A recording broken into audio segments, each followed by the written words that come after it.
Students, welcome to my YouTube channel PCM समाधान। आज की क्लास में हम लोग केमिस्ट्री को ही कंटिन्यू करेंगे और केमिस्ट्री में हम लोग ऑर्गेनिक केमिस्ट्री पढ़ रहे थे।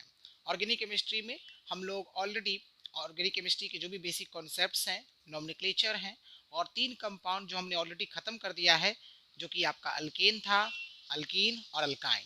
ठीक है, आज के क्लास में हम लोग एक और ऑर्गेनिक कंपाउंड की स्टडी करेंगे जिसका नाम है कार्बोजाइलिक एसिड। यस, आपका एक कंपाउंड और है अल्कोहल, जिसका आपको एक लेक्चर मिलेगा जिसमें आपका अल्कोहल जब खत्म हो जाएगा तो ऑर्गेनिक केमिस्ट्री कंप्लीटली फिनिश हो जाएगा। ओके, तो चलिए बिना टाइम वेस्ट किए हम लोग कार्बोजाइलिक एसिड्स को शुरू करते हैं। देखिए, सबसे पहले हम समझेंगे कि आपका कार्बोजाइलिक एसिड्स होता क्या है। An organic compound containing the carboxyl group is known as carboxylic acid, यानी कि वो ऑर्गेनिक कंपाउंड जिसमें आपके कार्बोजिल ग्रुप होते हैं। कार्बोजिल ग्रुप एक तरह का फंक्शनल ग्रुप है जो हमने ऑलरेडी नोमेनक्लेचर वाले चैप्टर में अच्छे से सीखा था, ठीक ना। तो वैसे ऑर्गेनिक कंपाउंड को बोलेंगे हम लोग carboxylic acid. These compounds पजेज acidic properties. जो कार्बोजाइलिक एसिड्स होते हैं उनमें एसिडिक प्रॉपर्टीज होते हैं, मतलब एसिडिटी, मतलब इसको हम यह बोल सकते हैं कि आपका एसिडिक नेचर का होता है। ठीक है, general formula of carboxylic acid CnH2n+1 COOH या फिर RCOOH। देखिए, कार्बोजाइलिक एसिड्स का पहचान है COOH। ठीक है, जनरल फार्मूला आपसे पूछ दे CnH2n+1, जब आप यहाँ पर n का वैल्यू 1 रखिएगा तो क्या होगा, C यहाँ पर रखिएगा 1 तो CH3 हो जाएगा और COOH हो जाएगा। समझ रहे हैं ना, ठीक ना। अच्छा, और ये R किसको रिप्रेजेंट करता है? R आपको अल्काइल ग्रुप को रिप्रेजेंट करता है, जो कि हम लोग ऑलरेडी अच्छे से जानते हैं अल्काइल ग्रुप वगैरह होता क्या है। ठीक है, उसके बाद हम बात करते हैं कि दो तरह के आपको कार्बोजाइलिक एसिड्स के ग्रुप बांटे गए हैं, मोनो कार्बोजाइलिक एसिड्स और आपका डाई कार्बोजाइलिक एसिड। मोनो का मतलब क्या होता है? 1 होता है, डाई का मतलब 2 होता है। यानी मोनो कार्बोजाइलिक एसिड्स में आपके केवल एक COOH का ग्रुप होगा, यानी केवल एक कार्बोजिल ग्रुप होगा। और आपका डाई कार्बोजाइलिक एसिड्स में क्या होगा, आपके 2 कार्बोजिल ग्रुप होंगे। इसके एग्जाम्पल जैसे HCOOH है, जिसको हम लोग फॉर्मिक एसिड, इसको हम लोग मेथेनोइक एसिड भी बोलते हैं। ये CH3COOH, ये आपका एसिटिक एसिड, इसको हम लोग एथेनोइक एसिड भी बोलते हैं। ये आपका COOH2, ये आपका डार्क डाई कार्बोजाइलिक एसिड का एग्जाम्पल है। इसको हम लोग ऑक्जेलिक एसिड बोलते हैं, जो हमारे टोमेटो में होता है। और इसका एक IUPAC नेम भी है, जिसको हम लोग इथेन डाईओइक एसिड भी बोलते हैं। ठीक है, इसके अलावा जो कार्बोजाइलिक एसिड्स होते हैं उसको हम लोग एल्कोनोइक एसिड्स के नाम से भी जानते हैं। तो बहुत ही आसान है, इसमें हम लोग ज्यादा फालतू का टाइम वेस्ट नहीं करेंगे, ठीक ना। ओके, चलिए नाउ अब हम बात करते हैं होमोलोगस सीरीज की। तो आप देख सकते हैं ये आपका फॉर्मिक एसिड है, जिसको हम लोग मेथेनोइक एसिड भी बोलते हैं। ये आपका एसिटिक एसिड है, जिसको हम लोग एथेनोइक एसिड भी बोलते हैं। यहाँ पर आप देखिए एक एसिटम वर्ड लिखा हुआ है, ये लैटिन नेम एसिटम से लिया गया एसिटिक एसिड को, ठीक ना। ओके, नाउ ये आपका प्रोपियोनिक एसिड, इसको हम लोग प्रोपेनोइक एसिड भी बोलते हैं। देखिए थोड़ा सा प्रोनाउंसिएशन में डिफरेंस है, ये है प्रोपियोनिक एसिड और ये है आपका प्रोपेनोइक एसिड, ठीक ना। ओके, आप देख सकते हैं, आप COH को देखिए, आपका सब जगह यही चीज होगा, आपको कॉमन दिख रहा होगा। बाकी माइन्यूट सा डिफरेंस है यहाँ पर, ये फॉर्मिक एसिड का है, ये एसिटिक एसिड का है, ये आपका प्रोपेनोइक एसिड का है, ये आपका ब्यूट्रिक एसिड, जिसको हम लोग ब्यूटेनोइक एसिड भी बोलते हैं। स्ट्रक्चर बहुत ही आसान है इसका बनाना। अब हम बात करते हैं इथेनोइक एसिड, जिसको हम लोग एसिटिक एसिड के भी नाम से जानते हैं। एसिटिक एसिड इसका ट्राइवियल नेम है या कॉमन नेम भी बोल सकते हैं, जिसका फॉर्मूला CH3COOH होता है। उसके बाद ये इसका स्ट्रक्चरल फॉर्मूला है, कैसे बनाते हैं हम लोग ऑलरेडी नोमेनक्लेचर वाले में अच्छे से क्लियर किया था।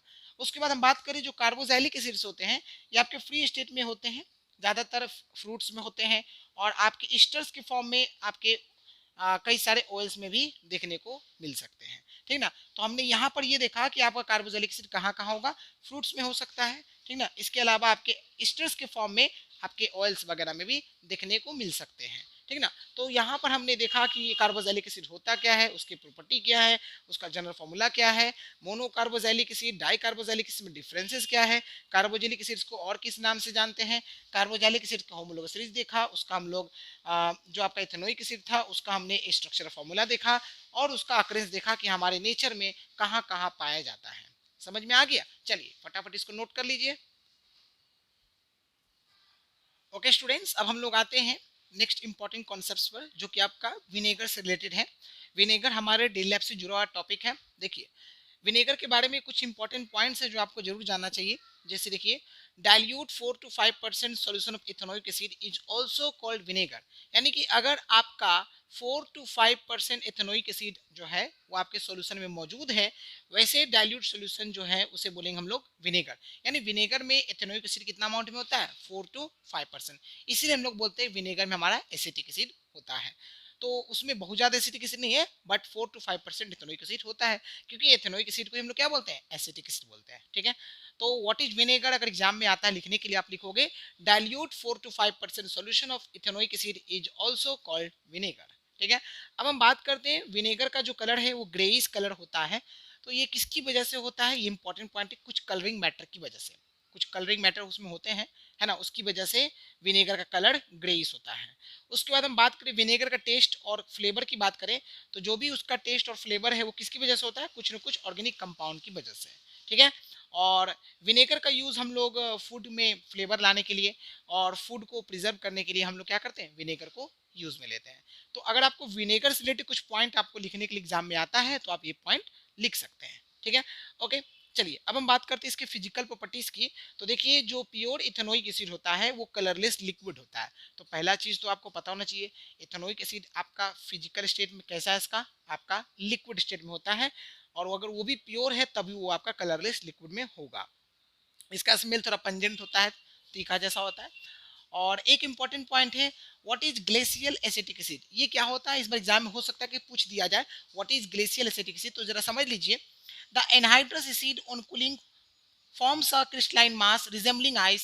Melting point is 17 degree Celsius and for this reason it is called glacial acetic acid। मतलब सिंपल सा मतलब है, एनहाइड्रस एसिड है जिसको क्या किया गया, ठंडा किया गया और उसको क्रिस्टलाइन सॉलिड बनाया गया जो बिल्कुल आइस के जैसा दिखने में लगता है।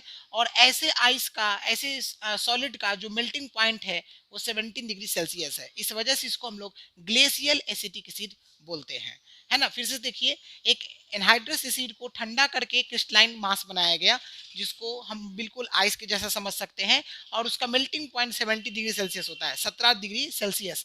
वैसे हम लोग सॉलिड को वैसे एसिड्स को बोलेंगे ग्लेशियल एसिटिक एसिड बोलेंगे। अच्छा, इसके अलावा आपका जो बॉइलिंग पॉइंट होता है किसका, एथेनोइक एसिड का, वो 118 डिग्री सेल्सियस होता है। इसके अलावा ये एक हाइग्रोस्कोपिक लिक्विड है। हाइग्रोस्कोपिक लिक्विड का मतलब क्या हो गया, ये एटमॉस्फेयर में मौजूद मॉइस्चर को एब्जॉर्ब कर सकता है लेकिन खुद डिसॉल्व नहीं होगा। उसके बाद ये मिसिसिबल है। हमने पढ़ा ना, दो तरह का लिक्विड होता है, मिसिसिबल लिक्विड और इमिसिसिबल लिक्विड।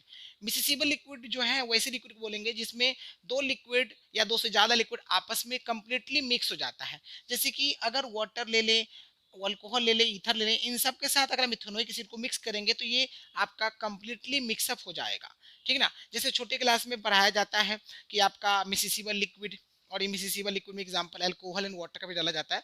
तो आप वहाँ पर आपका जो एक टेक्निक लगता है जिसको हम लोग सेपरेटिंग फनल टेक्निक बोलते हैं, उसमें आपका इमिसिसिबल लिक्विड क्यों लगता है, लेकिन आपका जब हम लोग फ्रैक्शनल डिस्टिलेशन टेक्निक की बात करते हैं तो वहाँ पर आपका जो है वो मिसिसिबल लिक्विड के लिए लगता है। ठीक ना, ये सेपरेशन टेक्निक का मैंने नाम बोला। तो उसमें आप एग्जांपल एथेनोइक एसिड और वाटर भी डाल सकते हैं, है ना, आपका अल्कोहल एंड वाटर डाल सकते हैं। ठीक ना, तो इथेनोइक एसिड वाटर के साथ भी मिक्सअप हो सकता है, इथेनोइक एसिड अल्कोहल के साथ भी मिक्सअप हो सकता है, और इथेनोइक एसिड आपका ईथर के साथ भी मिक्सअप हो सकता है। उसके बाद हम बात करेंगे सारे फिजिकल प्रॉपर्टीज कंप्लीट करने के बाद केमिकल प्रॉपर्टीज की, क्योंकि फिजिकल प्रॉपर्टी केमिकल प्रॉपर्टी दोनों साथ साथ चलता है। तो अब हम बात करते हैं केमिकल प्रॉपर्टीज की। तो जो इथेनोइक एसिड होता है कैसा होता है, वीक एसिड होता है, बहुत स्ट्रॉन्ग एसिड नहीं है।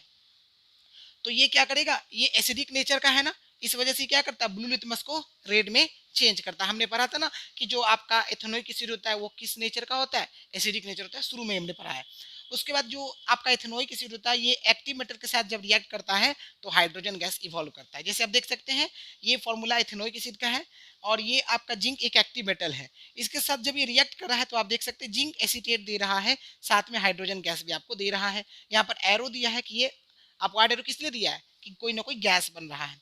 इसका नाम है एसिटिक एसिड, ये जिंक है, ये आपका जिंक एसीटेट है। कैसे पढ़ेंगे, जिंक एसीटेट। उसके बाद देखिए यही एथेनोइक एसिड जब मैग्नीशियम के साथ रिएक्ट किया तो मैग्नीशियम एसीटेट दिया और हाइड्रोजन गैस भी आपको दे रहा है। ठीक ना। ओके, उसके बाद एथेनोइक एसिड एल्कली के साथ भी रिएक्ट करता है तो सॉल्ट और वाटर देता है। तो आप देख सकते हैं ये आपका एसिड है, क्योंकि हमने पढ़ा है ना छोटे क्लास में कि एसिड और बेस आपस में रिएक्ट करता है, सॉल्ट और वाटर देता है। छोटे क्लास की हम लोग 10th में ही पढ़े हैं न्यूट्रलाइजेशन रिएक्शन में, है ना, कि एसिड और बेस आपस में रिएक्ट करता है तो सॉल्ट और वाटर देता है। तो CH3COONA क्या है, ये एक सोडियम एसीटेट है जो कि सॉल्ट का नाम है, और ये वाटर हो गया। सिमिलरली आपका यहाँ भी देख सकते हैं, और ये देखिए NaOH और NH4OH ये दोनों के दोनों अल्कली है। NaOH थोड़ा स्ट्रॉन्ग अल्कली है और NH4OH जो है ये आपका वीक अल्कली है, ठीक ना। तो यहाँ पे देख सकते हैं कि जो ये एसिटिक एसिड है ये अमोनियम हाइड्रोक्साइड से जब रिएक्ट कर रहा है तो अमोनियम एसीटेट दे रहा है और वाटर दे रहा है, आप देख सकते हैं, ठीक ना। ओके, तो आपको ये कॉन्सेप्ट याद रखना है कि when ethanoic acid reacts with alkalis it will produce salt and water. When ethanoic acid reacts with active metals like zinc magnesium it will produce hydrogen gas। समझ में आ गया। बहुत ज़्यादा हार्ड नहीं है। ओके, तो इसको आप नोट कर लीजिए। अब हम लोग एक और इम्पॉर्टेंट पॉइंट है इसका वो सीख लेंगे, फिर थोड़ा सा यूजेस है वो सीख लेंगे आपका, फिर ये जो पार्ट है कार्बोक्सिलिक एसिड फिनिश हो जाएगा। चलिए इसको नोट कर लीजिए। ओके स्टूडेंट्स, हम लोग आगे ही कंटिन्यू करते हैं। केमिकल प्रॉपर्टीज में हम लोग देख रहे थे, है ना। फोर्थ पॉइंट था आपका फर्स्ट नंबर का, जिसमें आप देख सकते हैं कि यहाँ पर ये एथेनोइक एसिड है, ये आपका जो है सोडियम कार्बोनेट के साथ रिएक्ट कर रहा है। तो क्या दे रहा है, सोडियम एसीटेट, वाटर और carbon dioxide. Similarly same ethanoic acid आपका जब सोडियम बाइकार्बोनेट के साथ रिएक्ट कर रहा है तो आपको क्या दे रहा है, सोडियम एसीटेट, वाटर और कार्बन डाइऑक्साइड। दोनों रिएक्शन एक जैसा ही लग रहा होगा, थोड़ा सा डिफरेंस है। ये जो सोडियम कार्बोनेट इसको हम लोग वॉशिंग सोडा बोलते हैं, और ये सोडियम बाइकार्बोनेट को बेकिंग सोडा बोलते हैं। तो वॉशिंग सोडा और बेकिंग सोडा के साथ रिएक्ट करेगा तो आपको प्रोडक्ट तो मिलेगा मिलेगा। इसके बाद आपका most important point reaction of esterification, अगर एग्जाम में आता है तो आप क्या करोगे, you will react ethanoic acid with ethanol, है ना, in the presence of Kong sulphuric acid. Kong sulphuric acid एक डिहाइड्रेटिंग एजेंट का काम करता है, ठीक ना। तो आपको क्या मिलेगा, इथाइल एसीटेट, जिसको हम लोग इथाइल इथेनोएट भी बोलते हैं, साथ में वाटर भी मिलेगा। इसी का नाम है, इसी इथाइल एसीटेट का नाम है ईस्टर, जिसका स्मेल कैसा होता है, बिल्कुल फ्रूटी स्मेल जैसा होता है, ठीक है। तो रिएक्शन ऑफ स्टेरिफिकेशन जब एग्जाम में लिखने के लिए आता है तो आपको ये लिखना होगा कि ये जो इथेनोइक एसिड है ये रिएक्ट करता है इथेनॉल के साथ, तब देता है इथाइल एथेनोएट देता है और आपका वाटर देता है। ये जो इथाइल एथेनोएट है इसी को ईस्टर बोलते हैं, इसी को हम लोग इथाइल एथेनोएट और इथाइल एसीटेट भी बोलते हैं, ठीक ना। ओके, उसके बाद यहाँ पर ये स्ट्रक्चर अगर आता है इथाइल एथेनोएट का या ईस्टर का स्ट्रक्चर आता है, क्योंकि एग्जाम में सब पूछा जा सकता है। आपका ग्लेशियल एसिटिक एसिड बिल्कुल नया पॉइंट है, आपको अच्छे से याद रखना है। आपका रिएक्शन ऑफ स्टेरिफिकेशन ये पूछा जा सकता है। तो ये इथाइल इथेनोइड का स्ट्रक्चर है, आप देख सकते हैं मैंने इथाइल का स्ट्रक्चर बनाया है, CH3CH2 और O, ये इथाइल का स्ट्रक्चर हो गया, ठीक ना। और यहाँ पर आप देख सकते हैं ये आपका इथेनोइड का स्ट्रक्चर है, ठीक ना। ओके, ये CH3CH2 ये इथाइल का हो गया, और यहाँ से लेकर के यहाँ तक ये जो आपका इथेनोइड का स्ट्रक्चर है, ठीक ना। इसके बाद हम लोग नेक्स्ट केमिकल प्रॉपर्टी पर आते हैं, जिसका देखिए आप देख सकते हैं कि ये जो इथेनोइक एसिड है जब इसको फास्फोरस पेंटॉक्साइड के प्रेजेंस में हीट किया जाता है तो एसिटिक एनहाइड्राइड देता है CH3CO और O, और साथ में आपका वाटर भी देगा। और यहाँ पे जो ये इथेनोइक एसिड है ये आपका लिथियम एल्यूमिनियम हाइड्राइड इसके साथ जब रिएक्ट करता है तो आपको क्या देता है, इथेनॉल देता है और वाटर देता है, ठीक ना। इसे हम लोग नेसेंट हाइड्रोजन भी पढ़ते हैं क्योंकि ये रिएक्टिव हाइड्रोजन है। एक्चुअली हाइड्रोजन हमेशा डायटोमिक फॉर्म में रिएक्ट करता है, बट अगर आपको स्क्वायर ब्रैकेट के अंदर हाइड्रोजन दिया है तो ये अब रिएक्टिव हाइड्रोजन हो गया, नेसेंट हाइड्रोजन, क्योंकि मोनोटॉमिक फॉर्म में कभी भी आपका रिएक्ट नहीं करता है। उसके बाद यहाँ पर हम टेस्ट की बात करें कि कैसे पता चलेगा कि आपका इथेनोइक एसिड ही है, तो बहुत ही सिंपल है। अगर आप इथेनोइक एसिड को कार्बोनेट और बाइकार्बोनेट यानी कि वॉशिंग सोडा बेकिंग सोडा में डालोगे तो कार्बन डाइऑक्साइड गैस बनेगा, ठीक ना। इसके अलावा अगर आप कोई न्यूट्रल आयरन थर्ड क्लोराइड को हम क्या करते हैं इथेनोइक एसिड में ऐड करते हैं तो उस आपका एथेनोइक एसिड का जो कलर है वो रेड कलर होने लगेगा, ठीक ना। अच्छा, उसके बाद आपका यूजेस की बात करें तो एज ए सॉल्वेंट यूज करते हैं इथेनोइक एसिड को हम लोग फास्फोरस में, सल्फर में, आयोडीन में, रेजिन्स में, सेलुलोज में। इसके अलावा लेबोरेटरी रिएजेंट के रूप में भी इथेनोइक एसिड को यूज किया जाता है। विनेगर में आपका इथेनोइक एसिड यूज करते हैं, डाइज में, परफ्यूम्स में, मेडिसिन में भी इथेनोइक एसिड यूज होता है। इसके अलावा आपका कुछ मैन्युफैक्चरिंग में काम आता है, जैसे कि सेलुलोज एसीटेट बनाने काम आता है, जिसका यूज हम लोग पैकेजिंग मटेरियल्स में, वार्निशेज में, रेयन वगैरह में करते हैं। इसके अलावा इमाइल एसीटेट बनता है जिसका यूज हम लोग as a flavouring agent chewing gum में यूज करते हैं। वेरी इंपॉर्टेंट पॉइंट है च्युइंगम। तो हमारे च्युइंगम में एक फ्लेवरिंग एजेंट का काम जो है वो इमाइल एसीटेट करता है और ये भी आपका इथेनोइक एसिड की वजह से ही बनता है। इसके अलावा जो एसिटिक एसिड है, एसिटिक एनहाइड्राइड है, इसके हम लोग एस्प्रिन में यूज करते हैं। एस्प्रिन आपने देखा ना, मेडिसिन का नाम है। इसके अलावा आपके कुछ सिंथेटिक फॉर्म में भी आपका सेलुलोज एसीटेट यूज किया जाता है और रबर को लैटेक्स से जो ऑब्टेन करते हैं उसका कोगुलेशन करने में भी इथेनोइक एसिड ही हेल्पफुल होता है। समझ में आ गया? तो बहुत ही आसान था, ऐसा नहीं है कि इसको हम लोग बहुत डिटेल में एकदम इसमें माथापची करना है, बहुत चीजें आसान है। थोड़ा सा आपको यहाँ पर जो केमिकल रिएक्शन उसको प्रैक्टिस करना पड़ेगा और थोड़ा सा याद कर लीजिएगा चीजों को, क्योंकि ये याद करने वाला ही चीज है, ठीक है। लेकिन इसको समझ के याद कीजिएगा थोड़ा, तो ज्यादा आपके लिए बेनिफिट होगा, ठीक ना। ओके, तो रिएक्शंस प्रैक्टिस जरूर कर लीजिएगा। तो यहाँ पे मैंने आपको सारे केमिकल प्रॉपर्टीज बता दिया, ये रिएक्शन ऑफ स्टेरिफिकेशन भी अच्छे से बता दिया, ठीक ना। और उसके बाद यूजेस है, यूजेस में आपसे ऑब्जेक्टिव क्वेश्चन भी पूछ सकता है और आपको 2 यूजेस 3 यूजेस भी पूछ सकता है। तो आपको तो ऐसा नहीं है कि आपको एग्जाम में इस तरह क्वेश्चन पूछा जाएगा लंबा चौड़ा 10 को यूजेस लिखो या लंबा चौड़ा एक्सप्लेनेशन को, ऐसा कुछ नहीं है। आपको हर यूजेस के अंदर ऑब्जेक्टिव क्वेश्चन बनता है, सब्जेक्टिव क्वेश्चन बन सकता है। तो आपको पढ़ना तो सब कुछ है, तभी तो थॉरली स्टडी करना जरूरी है। अगर आप बुक के अंदर से गो थ्रू नहीं होगे तो फिर आप एग्जाम अच्छे से क्रैक नहीं कर सकते, क्योंकि अब उस तरह से क्वेश्चन नहीं है कि 4 को क्वेश्चन रट्टा मार लिए और आपका एग्जाम निकल जाएगा, ऐसा नहीं होने वाला है। आपको थॉरली पढ़ना ही पड़ेगा, तभी जाकर के आप जो है अच्छे से केमिस्ट्री का, फिजिक्स का पेपर जो है क्रैक कर सकते हैं, ठीक ना। और अब हम बात करते हैं कि आपका ये सारा पॉइंट मैंने आपको अच्छे से समझा दिया, ठीक है। यूजेस वगैरह, टेस्ट वगैरह आपको लिखने के लिए आ सकता है।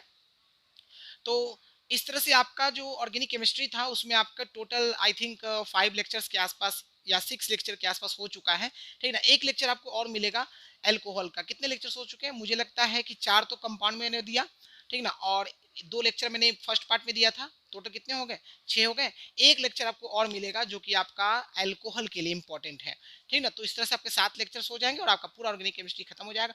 तब जाकर के फाइनली आप 12 से 15 नंबर के मार्क्स ऑब्टेन कर सकते हो, ठीक ना। सिर्फ नोमेनक्लेचर से आपको 3 से 5 नंबर आएगा, मैक्सिमम 5 नंबर।